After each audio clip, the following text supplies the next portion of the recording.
চৈত্রের খরতাপ, বাইরে প্রচন্ড গরম। এই গরমে যদিও বের হতে হয়, কিছু টিপস দিচ্ছি। বাইরে বের হওয়ার সময় চেষ্টা করবেন সকাল সকাল বের হতে। 12টার মধ্যে আপনার সমস্ত কাজ গুছিয়ে ছায়াযুক্ত স্থানে থাকার চেষ্টা করুন।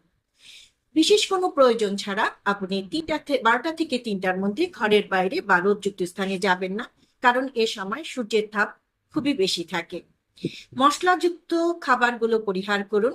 কম মশলাযুক্ত খাবার এবং যে খাবারগুলো সহজে হজম হয় সেই খাবারগুলো নেওয়ার চেষ্টা করুন। বাইরে যদি বের হতেই হয় তবে অবশ্যই ব্যাগে ছাতা, পানি এবং আপনার মুখের উন্মুক্ত স্থানটুকুতে সানস্ক্রিন লাগাবার চেষ্টা করুন, যাতে আপনার আহ শরীরে কোনো রকম প্রতিক্রিয়া না হয়। ব্যাগে রাখুন সানগ্লাস বা চশমা, যা আপনার জন্য ভালো হবে। এছাড়াও ফলের মধ্যে ডাবের পানি, তরমুজ এবং নাশপাতি, যে ফলগুলোতে পানি থাকে সে ফলগুলো নেওয়ার চেষ্টা করুন।